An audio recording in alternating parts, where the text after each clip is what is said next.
Hello everyone, welcome to पढ़ लिया। दोस्तों, आज हम लोग जो स्टार्ट कर रहे हैं that is the RCC, reinforce cement concrete structure.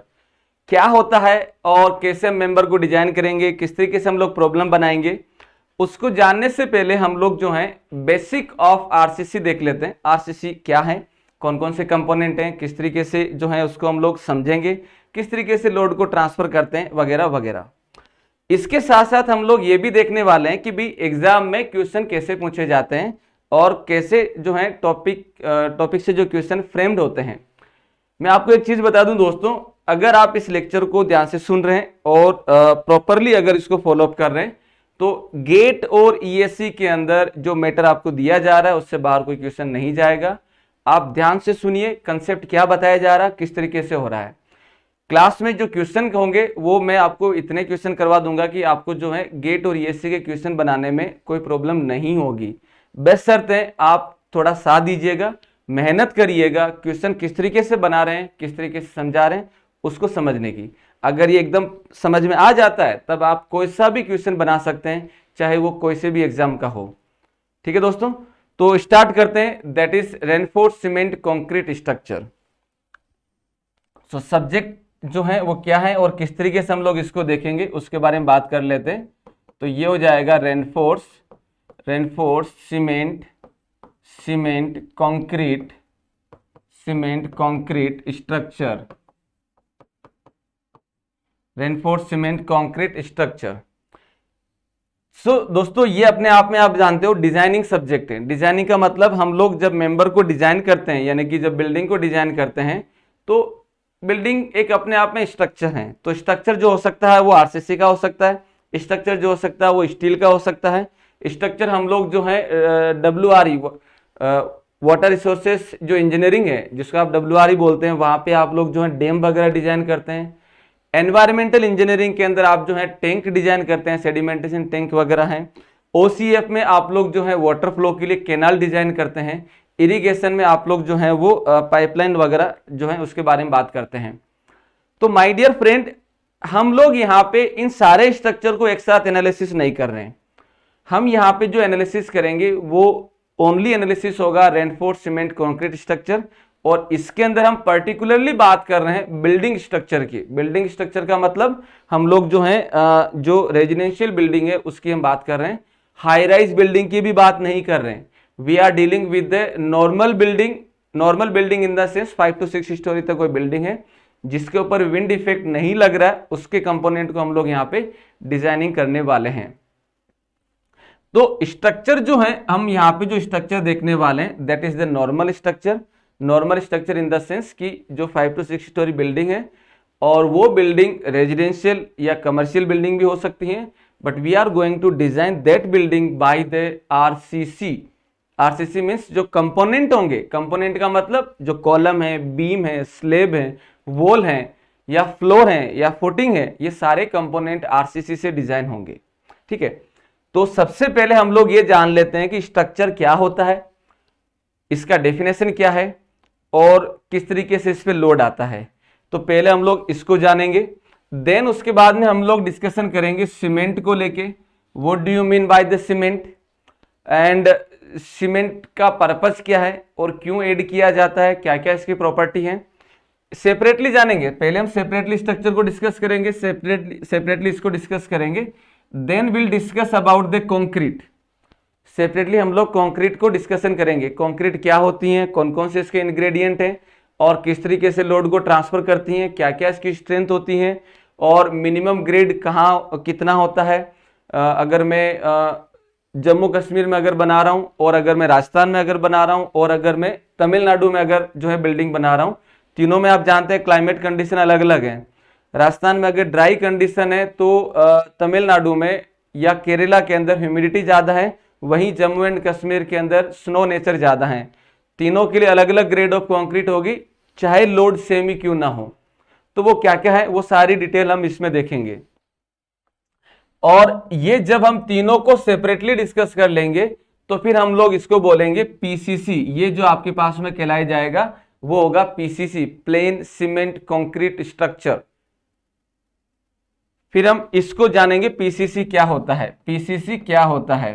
ठीक है दोस्तों, देन हम लोग जो है बात करेंगे पीसीसी का जो है बेनिफिट क्या है, ड्रॉबैक क्या क्या है, और फिर आगे हम लोग नया मटेरियल ऐड करेंगे जिसको हम लोग बोलेंगे रेनफोर्समेंट का मतलब अभी आप लोग जान सकते हैं स्टील जो होता है। जब हम रेनफोर्समेंट की सारी डिटेल और प्रॉपर्टी जान लेंगे तब उसके बाद में हम लोग इसको बोलेंगे आरसीसी। ये कहलाता है रेनफोर्स सीमेंट कंक्रीट स्ट्रक्चर। तो यहाँ पे हम लोग आरसीसी की प्रॉपर्टी देखेंगे कि आरसीसी क्या होता है और ये किस तरीके से इसने पीसीसी के ड्रॉबैक को कवर किया। ठीक है, देन हम लोग नया वर्ड ऐड करेंगे दैट इज कॉल्ड डिजाइन, जिसको हम लोग बात करेंगे डिजाइन ऑफ दिस। तो पहले हम लोग इसको बात करेंगे डिजाइनिंग का सेपरेटली मीनिंग क्या है, क्या होता है डिजाइनिंग का मतलब क्या है, किस तरीके से डिजाइन करते हैं, कौन कौन से मेथड हैं और उनकी अपनी अपनी प्रॉपर्टीज क्या हैं, वो हम लोग देखेंगे डिजाइनिंग में, डिजाइन वर्ड के अंदर।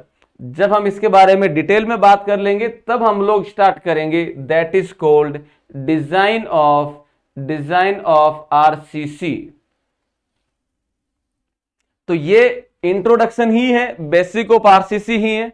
मैंने इसको क्या कर रखा, सेपरेटली अलग अलग कर रखा ताकि हमें चीजें एकदम क्रिस्टल क्लियर रहें। ठीक है, कई लोग जो हैं कई वीडियो में अगर आप देखते हो तो ये जो है बेसिक ऑफ आरसीसी में बताते हैं कि आरसीसी का बेसिक ही है, बट वो दोस्तों बेसिक को भी हमने अगर क्रिस्टल क्लियर कर लिया कि भाई पहले स्ट्रक्चर क्या है वो जान लो, सीमेंट क्या है वो जान लो, और फिर कंक्रीट क्या है वो जान लो। जब हमने सेपरेटली इन तीनों को जान लिया तो मुझे ये पता लग गया कि ये मटेरियल या ये कंपोनेंट इस वजह से ऐड किया गया है, इसकी अपनी प्रॉपर्टी ये है, इस तरीके से लोड को ट्रांसफर करता है, तो मुझे समझने में बड़ी आसानी होगी कि भाई यहां पे लोड जब ट्रांसफर हो रहा है तो कैसे हो रहा है। ठीक है दोस्तों, तो ये अपना पैटर्न रहेगा इंट्रोडक्शन पार्ट के अंदर। पहले हम लोग स्ट्रक्चर को देखेंगे, उसके बाद में सीमेंट को, उसके बाद में कंक्रीट को, उसके बाद में हम लोग इन तीनों को कंबाइंड डिस्कस करेंगे जिसको बोला जाता है पीसीसी। इसके ड्रॉबैक को कवर करने के लिए हम लोग नया मटेरियल ऐड करेंगे जिसको हम लोग बोलते हैं रेनफोर्समेंट। तो पहले हम रेनफोर्समेंट के बारे में जानेंगे, उसकी प्रॉपर्टी देखेंगे, टाइप ऑफ रेनफोर्समेंट देखेंगे, देन उसको इंट्रोड्यूस करेंगे इस पीसीसी मेंबर में जिसको हम लोग बोलते हैं आरसीसी मेंबर।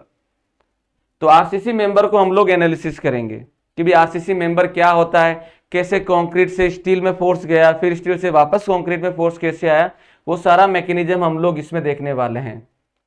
अब हमारा कंसर्न ये हो गया कि हमने आरसीसी का मटेरियल या कॉम्बिनेशन समझ लिया, अब हमें चाहिए मेंबर को डिजाइन करना।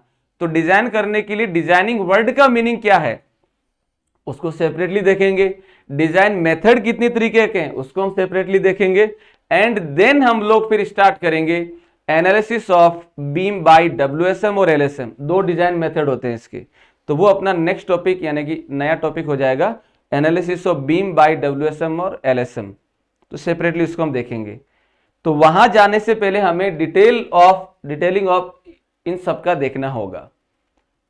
ठीक है दोस्तों, चलिए तो यहां पे हम स्टार्ट करते हैं that is design of reinforcement concrete structure. तो सबसे पहले हम लोग देख लेते हैं, दैट इज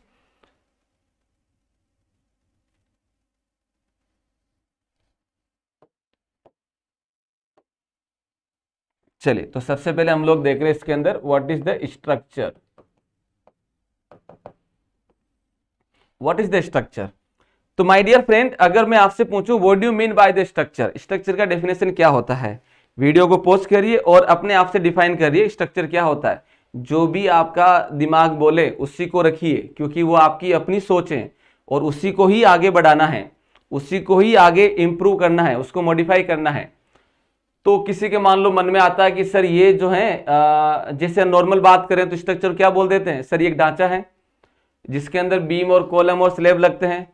कोई अगर ये सोचे कि सर ये कॉम्बिनेशन है बीम कॉलम स्लेब का, कोई अगर ये बोले कि सर कंबाइंड है बीम और कॉलम का और स्लेब का, राइट, कुछ भी आप अपने हिसाब से डेफिनेशन बोल सकते हो जो आपको बनता है।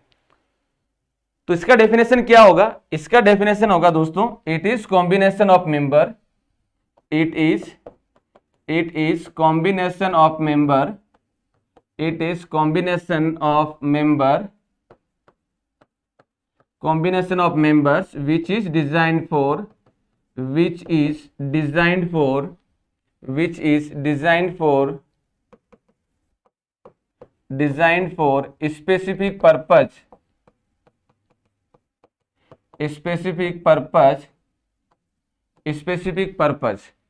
ठीक है, ये मेंबर्स का जो है वो कॉम्बिनेशन है जो किसी स्पेसिफिक पर्पज को डिजाइन स्पेसिफिक पर्पज को फुलफिल करने के लिए जो है वो डिजाइन किया गया है। अब इसको छोड़िए, अभी एक मान लीजिए मैं आपसे अगर क्वेश्चन पूछता हूं तो मान लीजिए आप स्ट्रक्चरल इंजीनियर हैं और मैं कोई एक ओनर हूं किसी कंपनी का। मैंने आपसे मान लीजिए क्वेश्चन पूछा, मैं आपके पास आया और मैंने आपसे कहा सर मुझे एक बिल्डिंग डिजाइन करना है, एक मुझे बिल्डिंग बनाना है। Then what will be your first question to me, कि भाई आपका पहला क्वेश्चन क्या होगा मेरे से? तो आपका पहला क्वेश्चन ये होगा कि आप किस पर्पस के लिए बनाना चाह रहे हैं। आप जो बिल्डिंग बना रहे हैं वो गोदाम के लिए बना रहे हैं या फैक्ट्री के लिए हैं या रेजिडेंस के लिए हैं या हॉस्पिटल हैं या मॉल हैं या स्कूल हैं, किसके लिए बनाना चाह रहे हैं? आप क्यों जानना चाह रहे हैं एज ए स्ट्रक्चरल इंजीनियर? आपने उससे क्या पूछा कि आपका पर्पस क्या है, आपका पर्पस क्या है?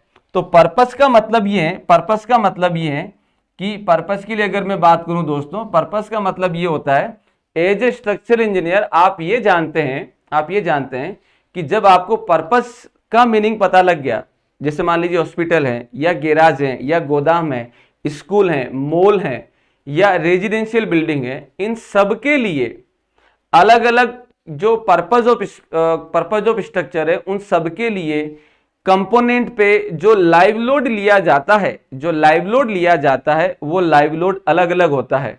गोदाम के अंदर 1 मीटर एरिया पे, अगर मैं स्लैब की बात करता हूं, 1 मीटर के एरिया पे ज्यादा इंटेंसिटी होती है कंपेयर टू रेजिडेंशियल बिल्डिंग में। स्कूल के अंदर अलग होता है, मॉल के अंदर अलग होता है। सेम स्लैब हम डिजाइन कर रहे हैं, लेकिन वही स्लैब के लिए जब लाइव लोड गोदाम के लिए लिया जाएगा, फैक्ट्री के लिए लिया जाएगा, मॉल के लिए लिया जाएगा, स्कूल के लिए लिया जाएगा और रेजिडेंशियल बिल्डिंग के लिए जब लिया जाएगा और ऑफिस के लिए लिया जाएगा, तो इन सब के लिए अलग अलग वैल्यूज होगा। आप क्यों जानना चाह रहे हैं ये पर्पस? तो पर्पस जानने के पीछे आपका मकसद है ताकि आपको लोड का वैल्यू पता लग जाए। जब लोड का वैल्यू पता लग गया तो आप आसानी से मेंबर को डिजाइन कर सकते हैं। तो यहां पे पर्पस का मतलब क्या है? The dead load and live load are taken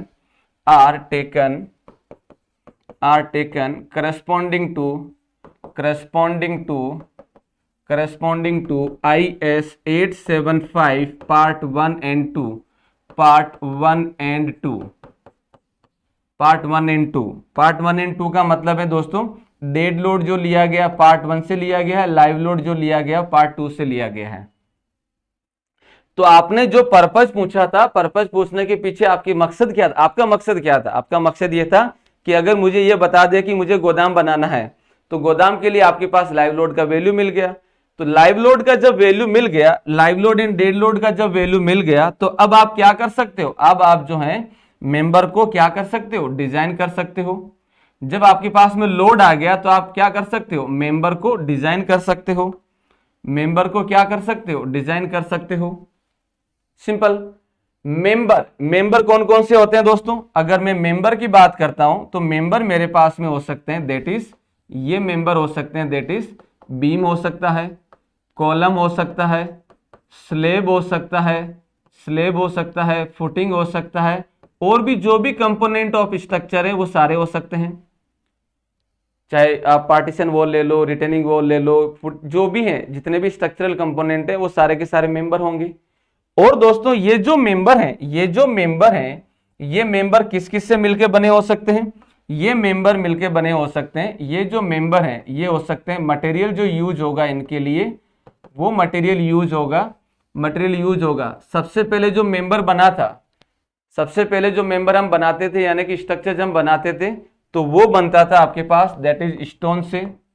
then उसके बाद में बनने शुरू हुए वुड से। देन जो है अब जो बनाने शुरू हुए वो बने सीमेंट से, देन कंक्रीट से, और उसके बाद में आरसीसी रेनफोर्स सीमेंट कंक्रीट से, जो भी हम लोग यूज करते हैं उसके बाद में हमने स्ट्रक्चर बनाने शुरू किए स्टील से, राइट, स्टील से और ईटीसी।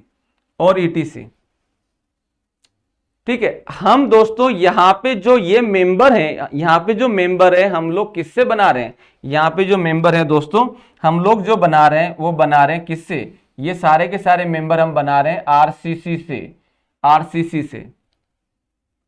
इस सब्जेक्ट के अंदर हम लोग क्या डील कर रहे हैं, आरसीसी से। जो भी हमारे पास में मेंबर बना होगा, ये सारे जो मेंबर बने होंगे इनके लिए जो मटेरियल यूज होगा वो कौन सा होगा, आरसीसी होगा। आरसीसी अपने आप में कंक्रीट और सीमेंट को कंसिस्ट करता है, तो उसको कंबाइंड कर लिया। जब आप लोग steel structure, design of steel structure की बात करते हो, जो नया सब्जेक्ट है उसके लिए आप बात करते हो, तो वहां पे ये जो मेंबर है वो किससे बने होते हैं, वो मेंबर बने होंगे आपके पास वहां पे स्टील से, वो बने होंगे स्टील से। ठीक है, तो डेफिनेशन उसमें भी यही है और इसमें भी यही है, क्योंकि स्ट्रक्चर है। अब स्ट्रक्चर चाहे आरसीसी का हो सकता है, चाहे स्टील का हो सकता है, वुड का हो सकता है, कुछ भी हो सकता है, डेफिनेशन रिमेन सेम। तो दोस्तों जब आप स्टील स्ट्रक्चर पढ़ेंगे तो मेंबर जो है वो स्टील के बने होंगे, ओनली स्टील लगा होगा, स्टील का I section, channel section, angle section जो भी है। जब हम आरसीसी की बात करते हैं तो जो मेरे पास में मेंबर हैं वो सारे के सारे आरसीसी से बने होंगे। तो यहां पे हम लोग जो बात करेंगे दोस्तों वो आरसीसी से बने हुए मटेरियल जो है उसकी बात करेंगे।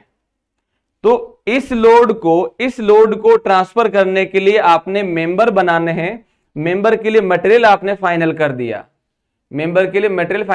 कि भी मैं मटेरियल आरसीसी का लूंगा, तो इस लोड को ट्रांसफर करने के लिए जो मेंबर है वो आरसीसी का होगा, राइट। अब बनाने का मतलब डिजाइन करना है, बनाने का मतलब क्या करना है दोस्तों, डिजाइन करना है।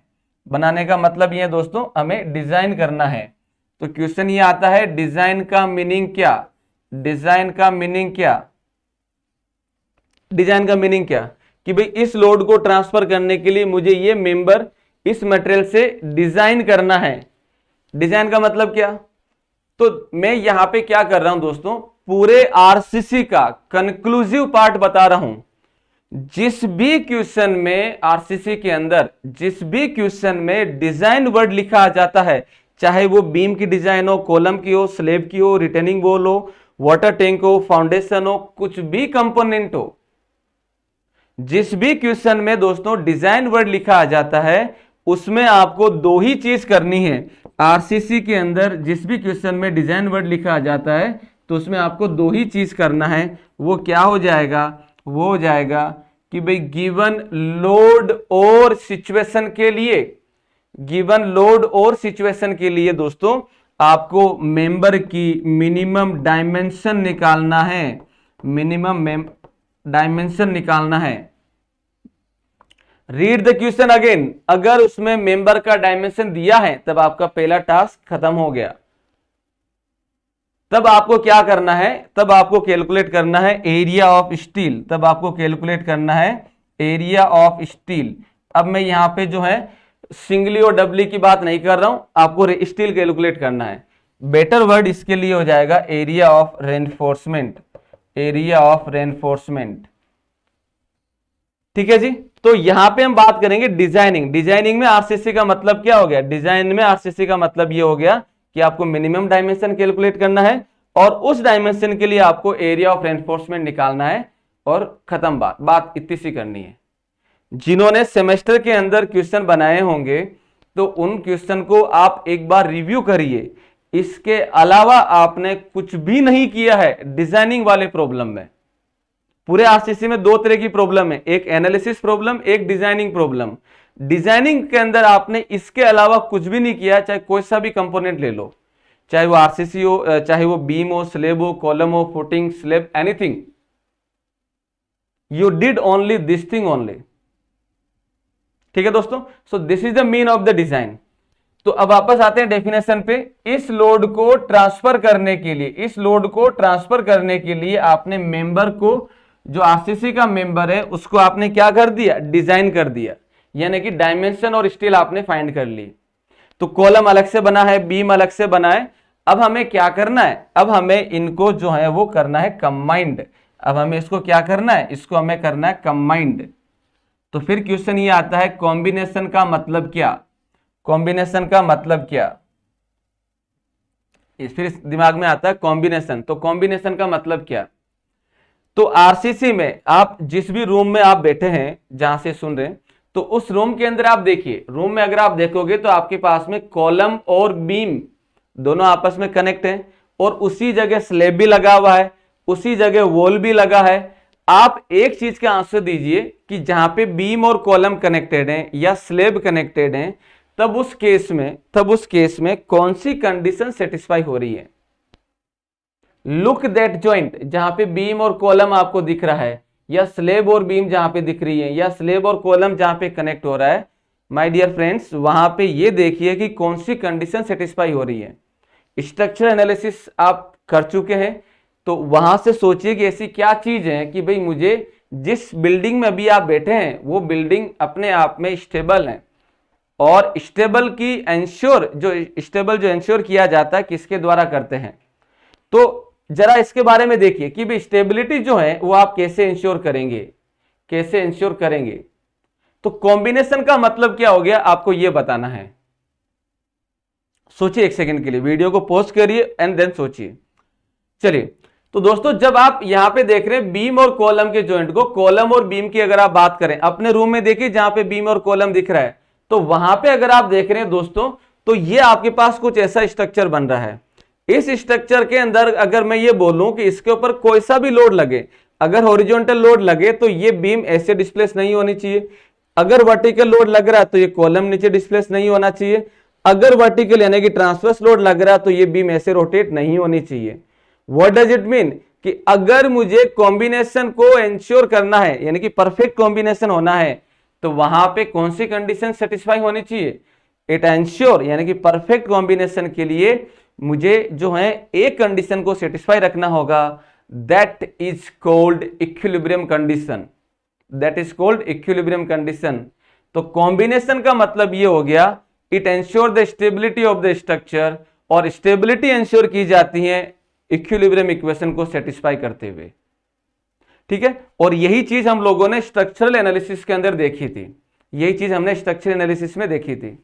ठीक है, तो कॉम्बिनेशन का मतलब क्या हो गया दोस्तों, कॉम्बिनेशन का मतलब ये हो गया, it ensure stability of structure, और स्टेबिलिटी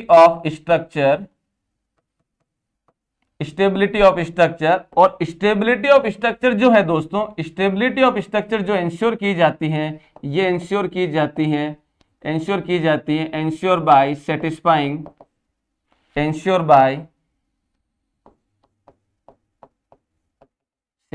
इक्विलिब्रियम इक्वेशन, और equilibrium equation summation fx equal to 0, fy equal to 0 and mz equal to 0। ठीक है, so this is the one my dear friend. Now अब आओ वापस इसकी डेफिनेशन पे। चलिए, this is the complete definition of the structure. और दोस्तों जब आप EAC की तैयारी कर रहे हैं, गेट की तैयारी कर रहे हैं, यानी कि कंपटीशन एग्जाम की तैयारी कर रहे हैं, तो एक चीज माइंड में बिठा लीजिएगा, competition exam is entirely different from the university exam. और आप कंपटीशन भी कौन से कंपटीशन की तैयारी कर रहे हैं, चाहे वो EAC है जो UPSC एग्जाम करवाती है, और गेट का जो पेपर होता है, ये दोनों ही जो एग्जाम कंडक्ट करवाते हैं, जैसे गेट का पेपर है और UPSC जो पेपर लेती है, EAC का हो गया, IAS हो गया, IFS हो गया। दोस्तों ये जो पेपर है, इसके अंदर आपकी कंसेप्ट की डेप्थ चेक की जाती है कि वाकई आपको कंसेप्ट आता है या नहीं आता है, और इसके पीछे लॉजिक भी है, क्योंकि जब आप EAC से अगर इंजीनियर बनते हैं तो आप देश के सबसे बड़े इंजीनियर और महान इंजीनियर में से होते हैं, जिसमें अगर आप कुछ टाइम के लिए वर्क करते हैं, 5 से 6 साल वर्क करते हैं, तो आप देश के बड़े बड़े प्रोजेक्ट को हैंडल करते हैं। जहां पे कुछ भी प्रॉब्लम होता है तो आपको बुलाया जाता है उस प्रॉब्लम को सोल्व करने के लिए। सो UPSC जो एग्जाम लेती है, जो आपको पोस्ट देगी EAC की, ऑब्वियस सी बात है वो अपने आप में बहुत बड़ी पोस्ट है, तो वहां पे ये नहीं माना जा सकता कि इन्होंने अगर कुछ बोला तो गलत होगा, ये एक्सेप्टेबल नहीं होता है। सो दैट्स वाई एग्जाम का जो लेवल है, जो अंडरस्टैंडिंग मांगता है कंसेप्ट की, वो कुछ इस लेवल की है कि अगर आपने कुछ भी वर्ड लिखा है, डेफिनेशन में कुछ भी बोला है, आपने कुछ भी वर्डिंग दी है, तो आप उस वर्डिंग का क्रिस्टल क्लियर मीनिंग जानते हैं। ऐसा नहीं है कि आपने जो है बुक्स में लिखी सेम लाइन बोल दी, that's okay, that's not okay, because आपका स्टेटमेंट फाइनल माना जाएगा कि इन्होंने बोला ये ऐसी इंजीनियर है और ये सही है फिर। तो इट मीन्स आपको कंसेप्ट की डेप्थ और क्रिस्टल क्लियरिटी होनी चाहिए कि ये क्या होता है। जैसे स्ट्रक्चर की डेफिनेशन हमने देखी थी, सिंपल सी डेफिनेशन है, it is combination of members which is design for specific purpose. Simple भी बोल सकते हैं कि सर ये बीम और कॉलम का जो कॉम्बिनेशन होता है और लोड को ट्रांसफर करने के लिए स्ट्रक्चर बनाया जाता है। अगर ईएससी इंजीनियर अगर यही लाइन बोल रहा है तो फिर एसएससी वाले से या नॉर्मल जो इंजीनियर है जो इस लेवल पे नहीं है तो उनसे क्या एक्सपेक्ट करेंगे, that is this definition is for them. But जब आपको इसको एलोबरेट करना होता है तब दिस इज द थिंग्स। तो आपने इस डेफिनेशन में स्पेसिफिक पर्पस जो आपने देखा, पर्पस क्यों जानना चाह रहे थे, ताकि आपको लोड का मीनिंग पता, लोड पता लग जाए। जब लोड पता लग गया तो आपको मेंबर डिजाइन करना है, तो ये सारे मेंबर डिजाइन करने हैं। अब इस मेंबर में जो मटेरियल यूज होगा वो आरसीसी का होगा, तो आपने इस लोड को ट्रांसफर करने के लिए मेंबर का मटेरियल फाइनल कर दिया, दैट इज द आरसीसी। अब इस लोड को ट्रांसफर करने के लिए ये मेंबर आप क्या कर रहे हैं, डिजाइन कर रहे हैं। डिजाइन का मतलब क्या, इस लोड को ट्रांसफर करने के लिए कितना डायमेंशन दूं और कितना स्टील प्रोवाइड करूं, यानी कि कितना रेनफोर्समेंट प्रोवाइड करूं, तो ये डिजाइनिंग का मतलब है। आपने कॉलम अलग से बना लिया, बीम अलग से बना लिया, स्लेब अलग से बना लिया, अब आप क्या कर रहे हैं, कंबाइन कर रहे हैं। तो जब कंबाइंड करते हैं तो कंबाइंड पे आप क्या चीज माइंड में रखते हैं, माइंड में ये रखते हैं कि भाई मुझे इस तरीके से कंबाइंड करना है मेंबर को, चाहे वो बीम टू कॉलम हो, चाहे वो बीम टू स्लेब हो, या कुछ भी हो, या किसी भी सेक्शन पे हो। तो हम ये बोलते हैं कि स्ट्रक्चर जो है आप कॉम्बिनेशन इस तरीके से करेंगे कि स्ट्रक्चर स्टेबिलिटी को इंश्योर करें, it ensure stability of the structure. और स्टेबिलिटी इंश्योर की जाती है बाय सेटिस्फाइंग इक्विलिब्रियम इक्वेशन। ये हम लोग स्ट्रक्चर एनालिसिस में देख चुके हैं, वहां पे भी मैंने ये चीज सिखाई थी आपको और ये यहां पे यूज हो रही है। This is the application, so this is the definition of the structure, और आपको ये सारी चीज पता होनी चाहिए, ठीक है। चलिए, तो ये हो गया आपके पास आरसीसी के अंदर पहला वर्ड जिसको हम लोग बात कर रहे थे, और ये इंट्रोडक्शन के अंदर ही चल रहा है अभी, ये सारे पार्ट इंट्रोडक्शन में होगा। अब हम बात कर लेते हैं, स्ट्रक्चर का डेफिनेशन हो गया, अब हम बात कर लेते हैं सीमेंट को। What do you mean by the cement, what do you mean by the cement. चलिए, तो आप अपने हैंड पे जहां जो है वीडियो को पॉज करिए और आंसर दीजिए, खुद से आंसर दीजिए, what do you mean by the cement, what do you mean by the cement.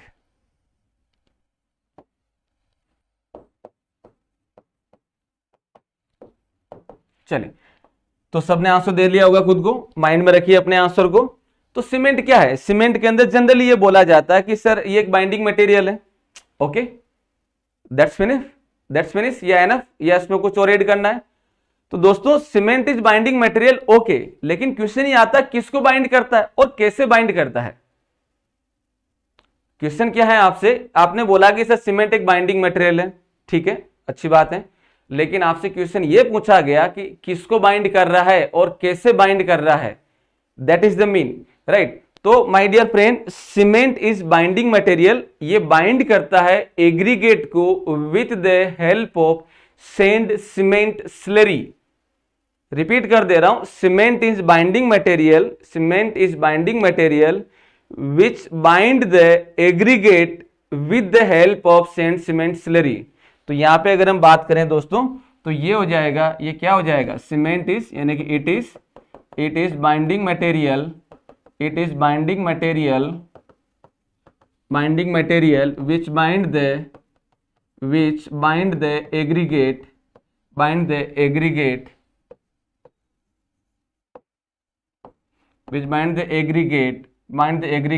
with the help of sand cement slurry,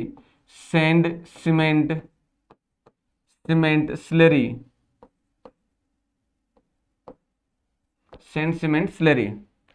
अब ये क्या कहानी है, तो आप ये अच्छे से जानते हैं दोस्तों आप अच्छे से जानते हैं। मान लीजिए आप एक मिक्स बनाना चाह रहे हैं, उस मिक्स के अंदर आपने क्या किया, ये एग्रीगेट ले लिए, this is known as the aggregate, ये एग्रीगेट ले लिया, ये क्या हो जाएगा, ये हो जाएगा एग्रीगेट।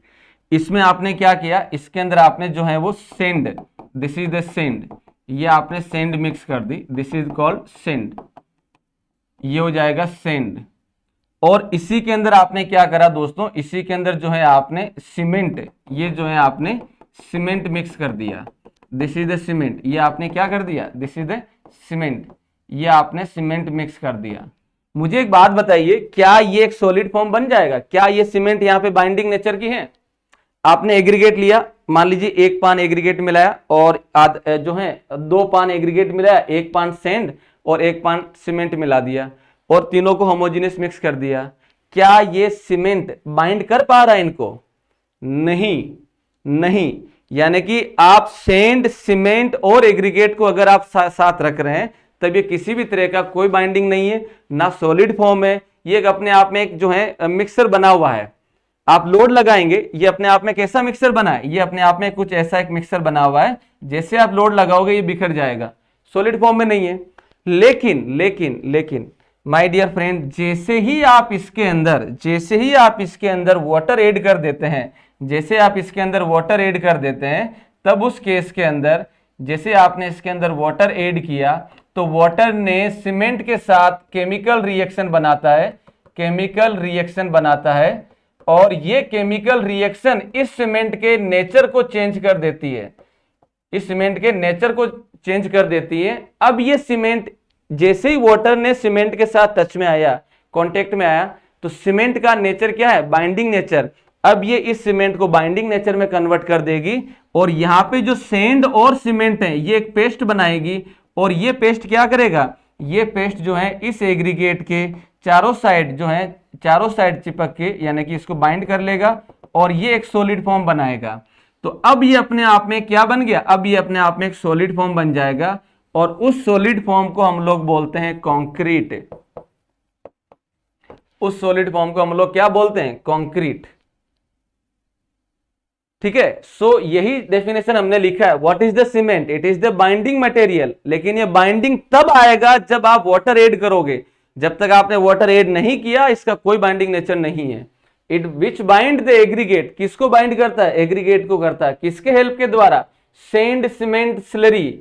अब ये स्लरी कब बनी है, ये स्लरी बनी है व्हेन वाटर एडेड, ये स्लरी कब बनी है, when water added, water add, जैसे ही आपने वाटर ऐड किया तब ये स्लरी बनी है। स्लरी का मतलब पेस्ट, टेक्निकल लैंग्वेज जिसको हम लोग बोलते हैं मोर्टार। ठीक है, तो ये कहलाता है concrete, this is called concrete. और वही अपना डेफिनेशन का नेक्स्ट पॉइंट यानी कि इंट्रोडक्शन का नेक्स्ट टॉपिक है कंक्रीट।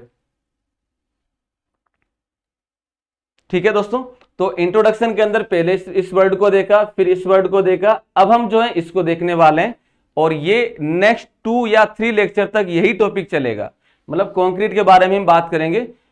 कारण बिकॉज आरसीसी में कंक्रीट ही मेन कंपोनेंट होता है जो लोड को बियर करता है। और आरसीसी में जब हम डिजाइन करते हैं, चाहे वो शियर के लिए हो, चाहे बेंडिंग के लिए हो, चाहे कॉलम के अंदर हो, तो किसी भी केस में जब हम डिजाइन करते हैं तो रेनफोर्समेंट देने के पीछे मकसद यही रहता है कि भाई कंक्रीट किसी तरीके से फेल ना हो। तो आरसीसी में मेन जो कंपोनेंट होता है वो लोड को जो बियर करता है, that is the concrete. And all the detailing of reinforcement, चाहे वो flexural reinforcement, shear reinforcement, torsional reinforcement या किसी भी तरह का रेनफोर्समेंट है, that is provide to ensure that the concrete remains safe under the application of the load, it will not fail।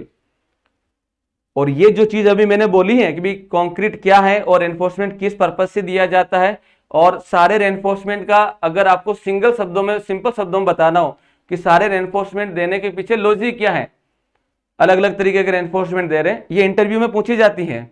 तो इन सबका जो पीछे लॉजिक है वो एक ही है कि हम कंक्रीट को इंश्योर करना चाह रहे हैं कि वो लोड को आसानी से ले सकें बिना कोई फेलियर दिए। चलिए, तो दिस इज द इंट्रोडक्शन का third topic, that is concrete, and it is very very very very important. ठीक है, चलिए तो इसको स्टार्ट करते हैं।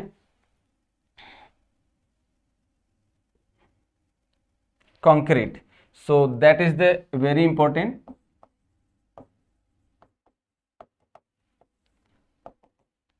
कंक्रीट। तो दोस्तों कंक्रीट के बारे में अगर हम बात करें तो कंक्रीट जो है वो किस किस से मिलकर बना है? ये बना, it is the mixture of aggregate, sand, cement and water, इन सब का मिक्सर है।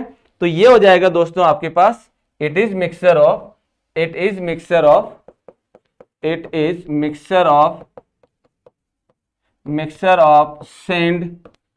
Sand aggregate, cement, water and admixture,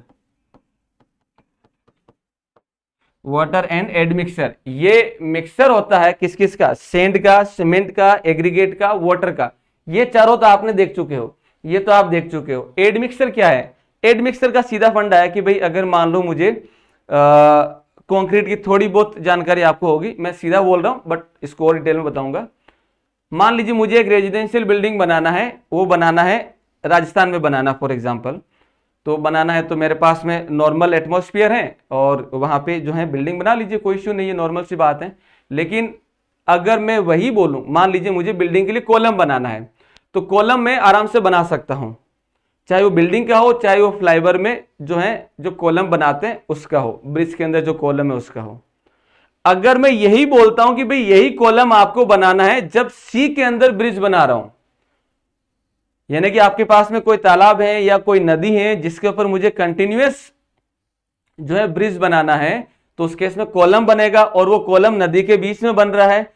तो एक चीज बताइए, क्या यहां पे जो नदी के बीच में जो कॉलम बन रहा है और जो बाहर ब्रिज कॉलम बन रहा है, दोनों को सेम टाइम दोगे आप कि भाई दोनों सेम टाइम के अंदर अपनी स्ट्रेंथ गेन करें? ऑब्वियस सी बात है नहीं। जो ब्रिज रिवर के अंदर जो कॉलम बन रहा है उसमें आप क्या चाहते हैं कि यहां पे कंक्रीट जल्दी से जल्दी अपनी स्ट्रेंथ गेन करें ताकि हम लोग फर्दर जो है कंस्ट्रक्शन कर सकें। वहीं आप बाहर जब रहते हैं, बाहर जब बनाते हैं, तो बाहर में भी तीन कंडीशन है। जम्मू एंड कश्मीर में ब्रिज बना रहे हैं, राजस्थान में बना रहे हैं और एक केरल में बना रहे हैं। तीनों के अंदर अलग अलग टाइम लिया जाता है। कैसे? जम्मू एंड कश्मीर के अंदर जो है वो क्या बोलते हैं, ड्राई स्नो नेचर है, वहां पे ऑलरेडी जो है एटमॉस्फेयर में मॉइस्चर नेचर रहता है। वहीं राजस्थान की अगर हम बात करें तो वहां पे मॉइस्चर जो है एटमॉस्फेयर में ड्राई नेचर है। वहीं अगर हम केरल की बात करें तो वहां पे सोल्टी नेचर है। इन तीनों के अंदर कॉलम की अगर मुझे स्ट्रेंथ गेन करनी है तो यहां पे मुझे कॉलम की जो सेटिंग टाइम है, जो स्ट्रेंथ गेन करने का टाइम है, वो मुझे चेंज करना पड़ेगा ताकि मैं एप्रोप्रिएट जो है स्ट्रेंथ गेन कर सकूं। तो चार सिचुएशन हो गई। पहली सिचुएशन जब हम बात कर रहे हैं जम्मू एंड कश्मीर के लिए, दूसरी हम बात कर रहे हैं राजस्थान के लिए, तीसरी हम कर रहे हैं केरल के लिए, चौथा हम कर रहे हैं जब हम लोग सी वगैरह में या जो है जो नहर वगैरह में जब हम बनाते हैं ब्रिज, तो उसके लिए हमें स्ट्रेंथ कैसे गेन करनी होती है। इन चारों के अंदर एक चीज तो क्लियर हो गई कि मुझे कंक्रीट सेम टाइम में स्ट्रेंथ नहीं देना चाहिए, सब में अलग अलग स्ट्रेंथ टाइम मांगता है। तो अगर मुझे कंक्रीट की सेटिंग टाइम अफेक्ट करवाना है, कहीं पे मुझे जल्दी सेटिंग चाहिए अंडर सी वाटर कंस्ट्रक्शन, कहीं पे मुझे लेट सेटिंग टाइम चाहिए, कहां पे? जम्मू एंड कश्मीर में, तो मुझे वहां पे केमिकल रिएक्शन को अफेक्ट करवाना होगा। और वो केमिकल रिएक्शन अफेक्ट होती है किसके द्वारा? वो अफेक्ट होती है इस एडमिक्सर के द्वारा। तो admixture are added as per the requirement. Requirement क्या? स्ट्रेंथ आपको कब चाहिए और जल्दी चाहिए या लेट चाहिए, उस चीज को लेके। ठीक है, चलिए दोस्तों, तो पहले हम लोग अब हम क्या कर लेते हैं, now this topic will cover in coming 2 classes, तो पेशेंस रखिएगा और ध्यान से सुनिएगा। तो यहां पे हम बात करते हैं, it is the mixture of sand, aggregate, cement, water and admixture. इन सबको सेपरेटली हम लोग देख लेते हैं जो आरसीसी में अपने लिए यूजफुल है। सबसे पहले हम लोग बात करते हैं, सबसे पहले हम लोग बात कर लेते हैं इसके अंदर, वो बात कर लेते हैं सैंड और एग्रीगेट को लेके। सैंड और एग्रीगेट को लेके, सैंड और एग्रीगेट को लेके। तो दोस्तों सैंड और एग्रीगेट का मतलब क्या है कि अगर पार्टिकल साइज अगर 4.75 mm से अगर लेस है, पार्टिकल साइज दोस्तों अगर पार्टिकल साइज अगर 4.75 से 4.75 mm से अगर लेस है, तब उस केस में जो है वो सैंड कहलाई जाएगी। और अगर ग्रेटर देन है 4.75 mm से, तब उसको हम लोग एग्रीगेट बोलते हैं। 4.75 से लेस है तो उसको हम लोग कई बार फाइन एग्रीगेट भी बोल सकते हैं। इसको हम लोग क्या बोल सकते हैं, फाइन एग्रीगेट भी बोलते हैं। और अगर ये ज्यादा है तो इसको हम लोग कोर्स एग्रीगेट भी बोल सकते हैं। ठीक है, तो अगर सेंड का जो पार्टिकल साइज अगर 4.75 mm से कम है तो फाइन एग्रीगेट होगा, और अगर ये ज्यादा है तो कोर्स एग्रीगेट होगा। So this is all about the sand and aggregate. The detailing of this, ये क्या होता है, इसकी स्ट्रेंथ कितनी है और क्या क्या इसकी प्रॉपर्टीज है, वो सारी चीज आप लोग BMC building material and construction जो सब्जेक्ट है उसके अंदर आप सारी डिटेलिंग इसमें देखेंगे। ठीक है जी, चलिए। So this is all about the sand and aggregate. My dear friend, next cement क्या होता है उसके बारे में ऑलरेडी हम लोग देख चुके हैं। देन वाटर, देन आता है वाटर। तो इसके अंदर हम बात करें दोस्तों तो वाटर क्या हो जाएगा, ये हम इसी के सब टॉपिक देख रहे हैं, तो ये सब टॉपिक के अंदर पॉइंट हो गया 1 और ये हो जाएगा 2, this is the 2 and we are dealing with the water. दोस्तों वाटर क्या होता है और ये कंक्रीट में इसका पर्पज क्या है, तो पर्पज क्या है तो उसका मैं यहां पे ऑलरेडी आपको बता चुका हूं। जैसे ही वाटर ऐड करेंगे इस मिक्सचर में तो ये सीमेंट को क्या करेगा, बाइंडिंग नेचर में कन्वर्ट करेगा। इस चीज को बोला जाता है हाइड्रेशन ऑफ सीमेंट का बाइंडिंग नेचर होना, इस चीज को बोला जाता है हाइड्रेशन ऑफ सीमेंट। यानी कि जैसे आप सीमेंट वाटर के कांटेक्ट में आती है तो वो क्या करती हैं, हाइड्रेट होती हैं, और हाइड्रेट होने का मतलब उसका बेसिक नेचर जो है वो गेन कर लेता है। बेसिक नेचर यानी कि बाइंड करने का नेचर गेन कर लेता है। तो पहला इसका पर्पज हो जाएगा वाटर का जो पर्पज होता है वो पर्पज हो जाएगा, पहला इसका पर्पज हो जाएगा hydrate the cement, hydration of cement. और दूसरा इसका पर्पज होता है इंप्रूव वर्केबिलिटी।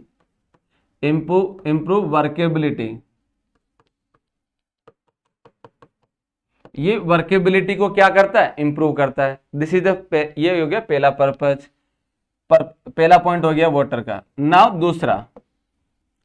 दूसरा और क्या होता है वाटर। अब यहां पे अगर हम बहुत बात करें दोस्तों तो वाटर का जो पर्पज होता है वो क्या करता है, वाटर सीमेंट के साथ केमिकल रिएक्शन बनाता है ना। वाटर और सीमेंट का जो रिएक्शन है दोस्तों, मैं देखो किस तरीके से यहां बता रहा हूं, वाटर और सीमेंट का जो रिएक्शन है, वो रिएक्शन कौन सा रिएक्शन कहलाता है, केमिकल रिएक्शन। ये रिएक्शन कौन सा होता है, केमिकल रिएक्शन। और ये केमिकल रिएक्शन जो होती हैं दोस्तों वो दो तरह की होती हैं। केमिकल रिएक्शन जो होती है, मैं इसके लिए नहीं बोल रहा हूं, जनरली केमिकल रिएक्शन दो तरह की होती है, एक होती है एक्सोथर्मिक, एक होती है एंडोथर्मिक। एक्सोथर्मिक में हीट इवोपरेट होती है, एंडोथर्मिक में हीट जो है एब्जॉर्ब होती है। तो यहां पे हम बात करें वाटर सीमेंट रिएक्शन जो होती है वो केमिकल रिएक्शन होती है, और केमिकल रिएक्शन को हम लोग बोलते हैं एक्सोथर्मिक रिएक्शन होती है। एक्सोथर्मिक रिएक्शन का मतलब क्या होता है, इसका मतलब ये होता है यहां पे हीट जो है वो इवोपरेट होती है। हीट क्या होती है, इवोपरेट होती है। जब ये हीट इवोपरेट हो रही है दोस्तों तो इस हीट की वजह से क्रेक डेवलप, इस हीट की वजह से क्या होता है, क्रेक डेवलप होता है। इस हीट की वजह से क्रेक डेवलप होता है। तो इन क्रेक को मैं क्या नाम दूंगा, इन क्रेक को जो नाम दिया जाता है इसको बोला जाता है थर्मल क्रेक। इसको क्या बोला जाता है, थर्मल क्रेक। इसको हम लोग बोलते हैं थर्मल क्रेक। अब इन थर्मल क्रेक को रोकने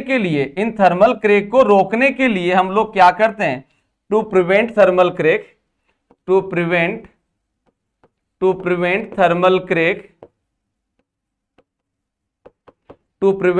क्रेक, यानी कि थर्मल क्रेक को रोकने के लिए हम लोग क्या करते हैं, यहां पे हम लोग जो है वो क्या करेंगे, थर्मल क्रेक को रोकने के लिए दोस्तों हम लोग जो हैं वो सबसे पहले हम लोग करते हैं प्रॉपर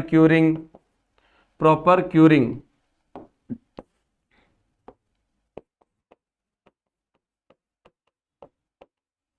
प्रॉपर क्यूरिंग, ये हम लोग बीएमसी के अंदर आप लोगों ने देखा होगा टाइप ऑफ क्यूरिंग क्या होती है। पॉन्ड क्यूरिंग, स्प्रे क्यूरिंग जो है, जूट क्यूरिंग जो है, अलग अलग तरीके से क्यूरिंग की जाती है ताकि क्रेक डेवलप ना हो। ठीक है, तो प्रॉपर क्यूरिंग की जाती है। दूसरा किया जाएगा restrict the use of cement, restrict the use of cement, ये हो जाएगा that is restrict the use of cement, restrict the use of cement. हम लोग मैक्सिमम कितना सीमेंट यूज करेंगे वो भी जो है वो यूज किया जाता है। ठीक है, तो अब यहां पे देखिए वापस सेकंड पॉइंट देख रहे हैं, ये अपने आप में बहुत सारे ऑब्जेक्टिव हैं, बहुत सारे ऑब्जेक्टिव हैं। सुनिए ध्यान से क्या बोल रहे हैं इसके अंदर। इसमें हो जाएगा कि वाटर सीमेंट जो रिएक्शन होता है वो केमिकल रिएक्शन होती है और ये एक्सोथर्मिक रिएक्शन होती है। एक्सोथर्मिक रिएक्शन में हीट जो है इवोपरेट होती है और इस हीट इवोपरेशन की वजह से क्रेक डेवलप होता है और उस क्रेक को बोला गया थर्मल क्रेक। क्या बोला गया? Thermal crack. और थर्मल क्रेक को रोकने के लिए हम लोग क्या करते हैं? प्रॉपर क्यूरिंग की जाती है और हम लोग लिमिट भी कर देते हैं कि भाई 1 मीटर क्यूब के अंदर, 1 मीटर का अगर हम क्यूब बनाते हैं उसके अंदर आप इससे ज्यादा सीमेंट यूज नहीं करेंगे।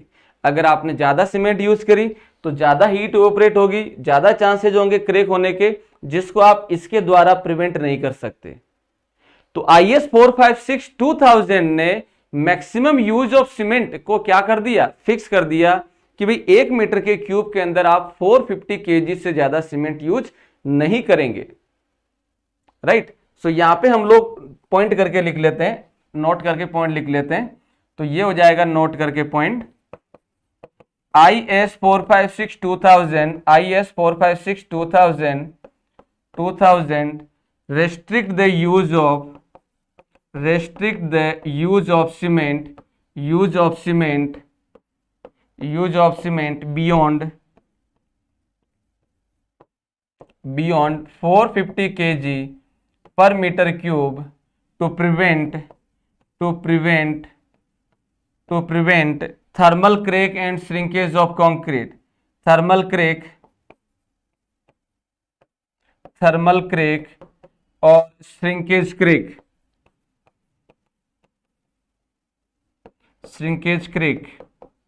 ठीक है जी, तो IS 456 ने जो रेस्ट्रिक्शन दे दिया वो क्या दे दिया कि भाई आप जो हैं वो 450 kg पर मीटर क्यूब से ज्यादा का सीमेंट यूज नहीं करेंगे, पर मीटर क्यूब से ज्यादा सीमेंट यूज नहीं करेंगे, अदरवाइज ये क्रेक नहीं रोक सकते। चलिए, so this is the second point. और दोस्तों ये अपने आप में बहुत सारे ऑब्जेक्टिव हैं। वाटर सीमेंट रिएक्शन कौन सी रिएक्शन होती है? Chemical reaction. फिर कौन सी रिएक्शन है, इसकी वजह से क्या होता है, ये कौन से क्रेक हुए, कैसे रोका जाता है और ये कितना है, ये सारी चीजें। PYQ अगर आप बना रहे हैं तो इसमें ऑटोमेटिकली आपको 3 से 4 क्वेश्चन जो है मिल गए होंगे। ठीक है जी, so this is the second point of the water, this is the second point of the water. चलो, तो ये तो सेकंड पॉइंट हो गया। अब तीसरा पॉइंट क्या होगा? तीसरा पॉइंट ये होगा दोस्तों, तीसरा पॉइंट क्या होगा? अब देखो यहाँ पे अगर हम देखें दोस्तों, यहाँ पे अगर हम देखें तो भाई मेरे पास में ये क्या वर्ड लिखा है? Chemical reaction. केमिकल रिएक्शन की अगर हम बात करें तो 11th-12th के अंदर आपने केमिस्ट्री पढ़ी होगी और लेबोरेटरी में टेस्ट भी किया होगा। तब आपको एक चीज वहां पे नोटिस की होगी कि अगर मैं किसी भी एलिमेंट के अंदर कुछ भी अगर ऐड कर दूं तो कुछ ना कुछ मटेरियल बनता है और वहां पे ये भी ध्यान रखा जाता है कि हम अपनी मर्जी से कुछ भी ऐड नहीं कर सकते। It may become some explosive material.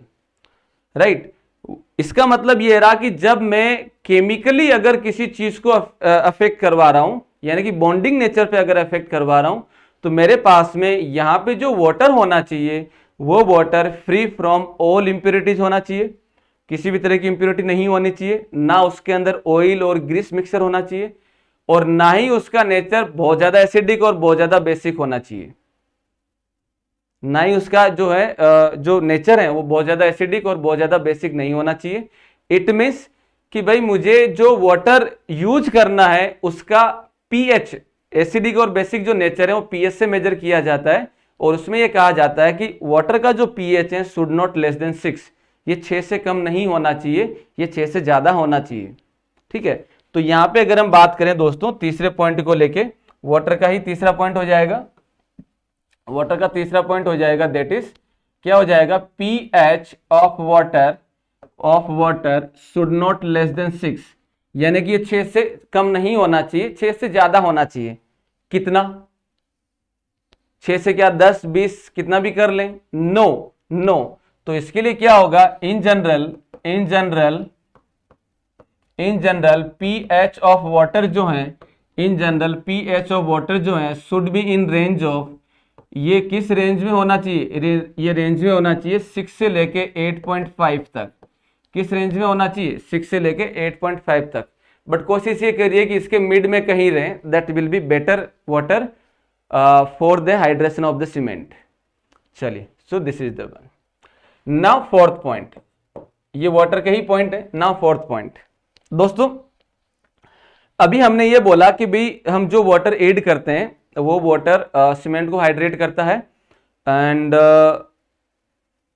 फिर वो सीमेंट का नेचर बाइंडिंग हो जाता है, और बाइंडिंग होने के बाद में वो एक सॉलिड फॉर्म बनाता है जिसको हम लोग कंक्रीट वगैरह बोलते हैं।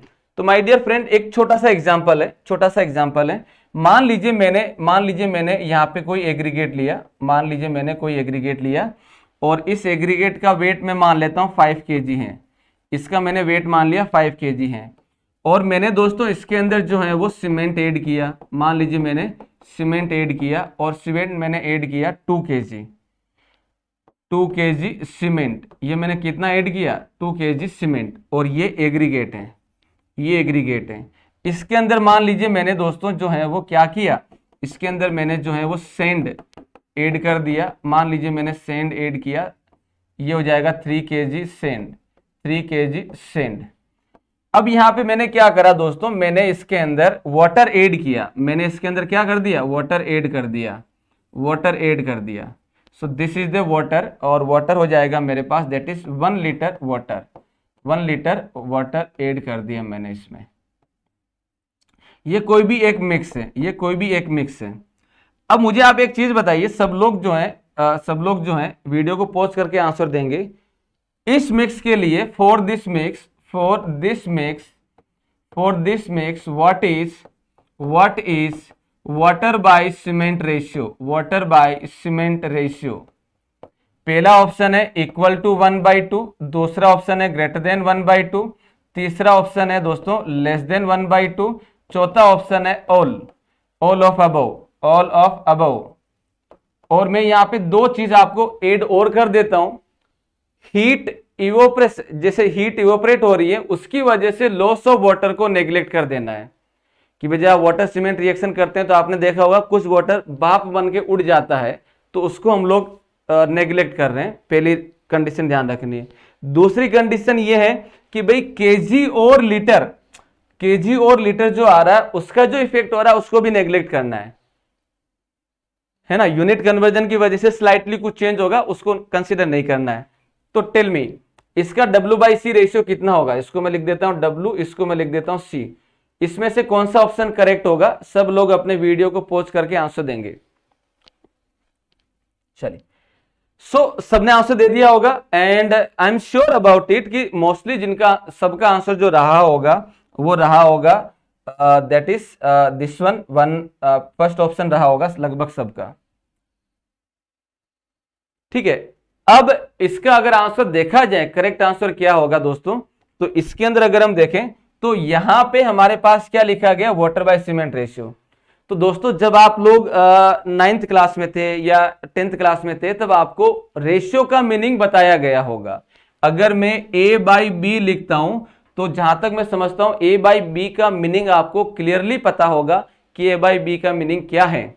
जैसे अगर मैं यहां पे लिख देता हूं W/C, water by cement ratio अगर लिखता हूं, वाटर बाय सीमेंट रेशियो अगर मैं लिखता हूं तो वाटर बाय सीमेंट रेशियो का मतलब ये है दोस्तों कि भाई जितना वाटर इस सीमेंट को हाइड्रेट करने के काम में आ रहा है वही वाटर यहां पे लिखा जाएगा। डजंट मैटर आपने कितना भी ऐड क्यों ना किया हो।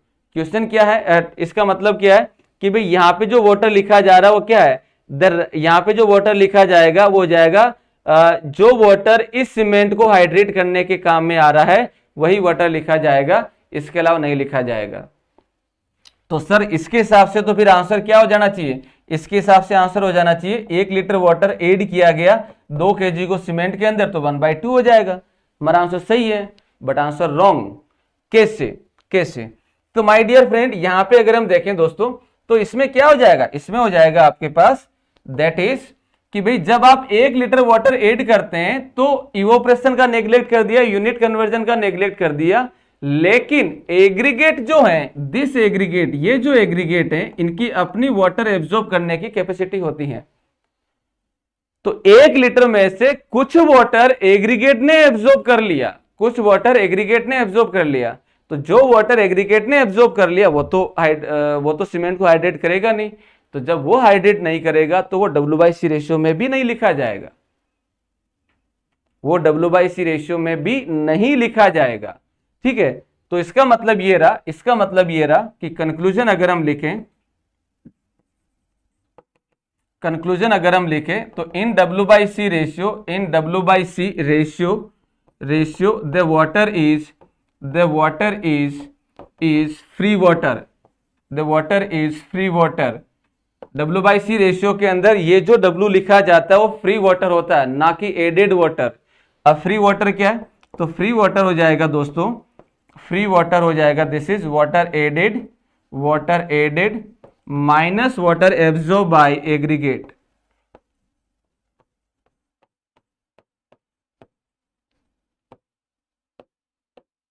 Minus water absorb by aggregate.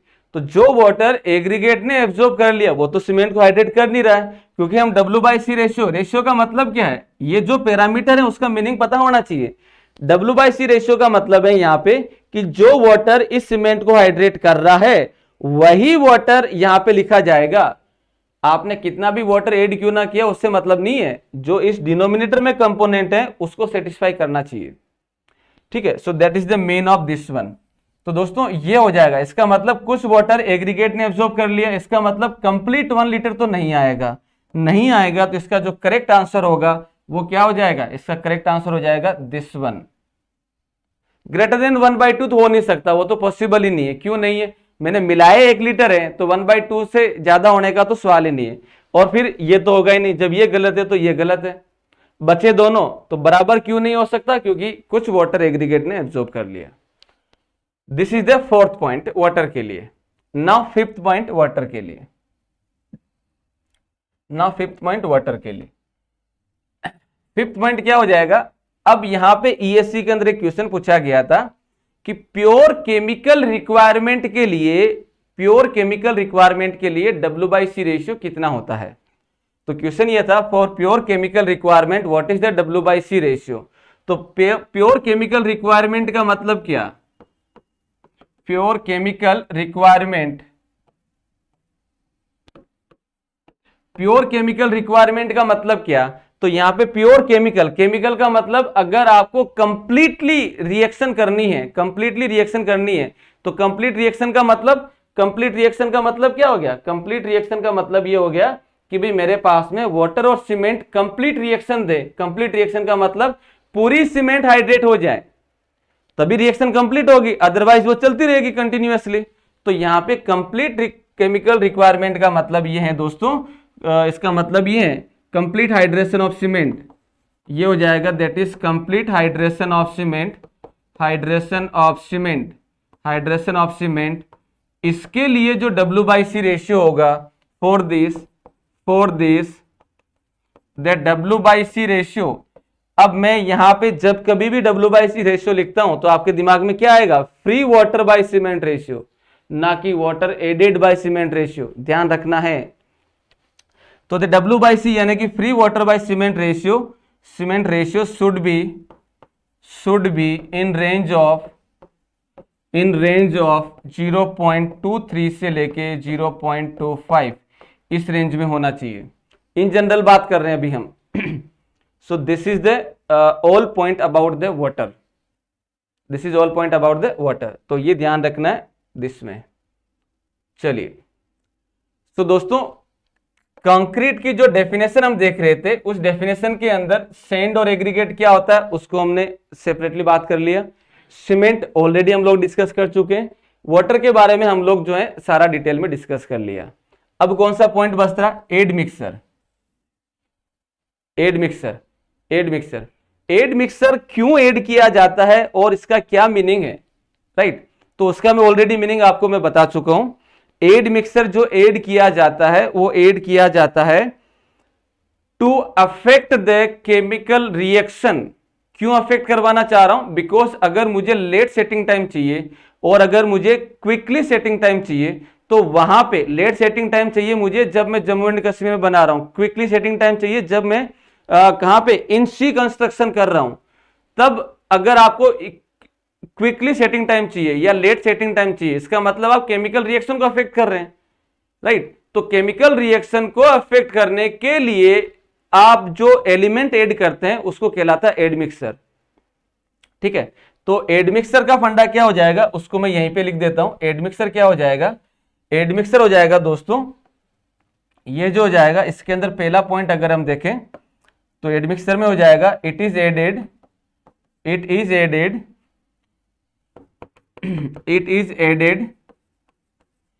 As per requirement. ये रिक्वायरमेंट के हिसाब से ऐड किया जाता है। रिक्वायरमेंट का मतलब टू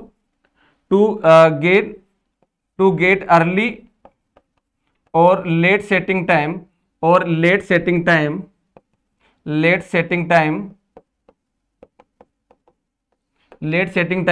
तो इसके लिए हम लोग क्या करते हैं, इसके लिए हम लोग जो करते हैं वो करते हैं अफेक्ट केमिकल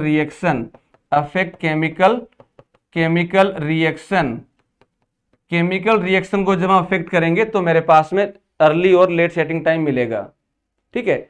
अब यहां पे पॉइंट ये आता है कि भाई हम एड मिक्सर जो सेलेक्ट करते हैं वो सेलेक्ट करते हैं कुछ इस तरीके से। एड मिक्सर जो सिलेक्शन किया जाता है वो किया जाता है कि रेनफोर्समेंट को अफेक्ट ना करें। हमने मान लो ऐसा एड मिक्सर ले लिया जो कंक्रीट की स्ट्रेंथ तो बढ़ा रहा है, लेकिन जैसे रेनफोर्समेंट के टच में आया रेनफोर्समेंट को कोरोड कर गया। तो ऐसा एड मिक्सर भी नहीं लेना है, क्योंकि रेनफोर्समेंट का भी रोल है आरसीसी के अंदर लोड को बियर करने में, राइट? तो ये जो होगा वो क्या हो जाएगा, इट शुड नॉट